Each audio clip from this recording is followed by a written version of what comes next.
The Explainer. We're here to connect the dots in today's news. Okay, let's just start with this question. On April 23rd, 2026, a pond skimming contest and a presidential military order somehow became part of the same story. I know, it sounds totally random, right? So how did that happen? Let's dive in and see if we can unravel the really surprising threads that connect these headlines. All right, let's start on the ground in Colorado's Eagle Valley. The end of the ski season there is telling two very different stories. So check this out. After a winter with like historically low snowpack, you can see this really clear divide. I mean, you've got the two biggest names in the valley, Vail and Beaver Creek. They've just called it a season. Done. But then you look at Copper Mountain, they've actually extended their season. So what gives? Well, it turns out they're just making the most of whatever snow is left.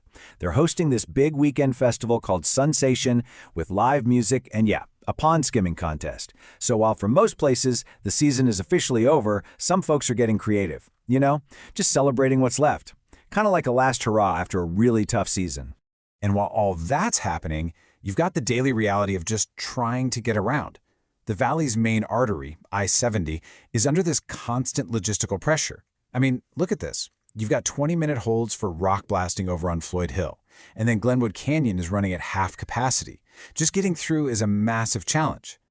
Okay, so with all that as the backdrop, how is this environmental reality forcing a major economic rethink in the mountains? Let's take a look.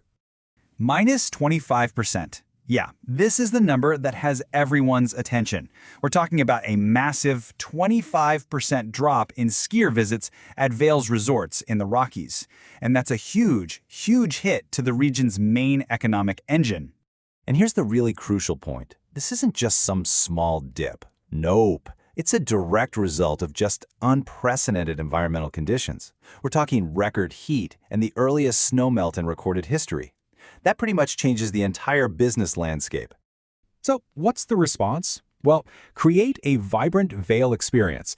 That's become the #1 goal of the Vail Town Council's new strategic plan. You can bet this is a direct reaction to that economic shockwave from the 25% drop. And this is the pivot, right here. The town is officially making plans for a future where a great ski season, well, it just isn't a guarantee anymore. They're trying to build an economy that can thrive whether there's snow or not. I mean, that's a fundamental shift from the very model that built the entire valley. Okay, so let's zoom out a bit. How are these local pressures showing up as statewide financial challenges? Let's connect those dots. All right, first up, public transit. The state's bus system, Bustang, has a $25 million hole in its budget, a big one. And the proposed solution? Use the tools from that very same I-70 corridor we were just talking about, the one that's already under so much pressure. But, of course, there's a catch.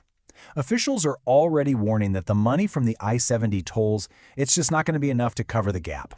And that really highlights the scale of the financial strain the state is under, right? I mean, even the proposed solutions aren't keeping up with the problem. Now for another number, -$800. This represents another financial pressure point. But this time, it's hitting homeowners right where it hurts, their wallets. So what's that about? Well, Governor Paulus has set a goal to lower the average homeowner's insurance rates by $800 a year by 2027, and he's planning to do it through legislative reform.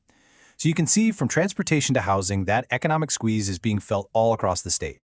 All right, now for the biggest leap yet. How do we get from the pressures on a mountain pass all the way to a geopolitical standoff in Persia? Let's make the connection. Okay, so remember that logistical bottleneck back in Colorado, Vail Pass on I-70?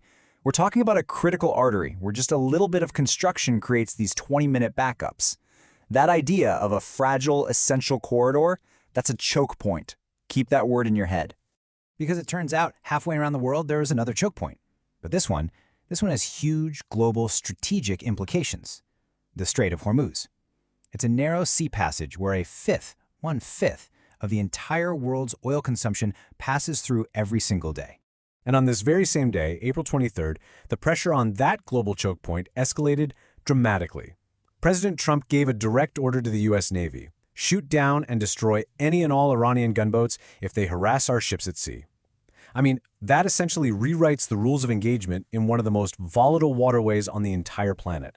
Now, this order didn't just come out of nowhere. It was a direct response to Iranian boats that were apparently trying to block the straits or even lay mines.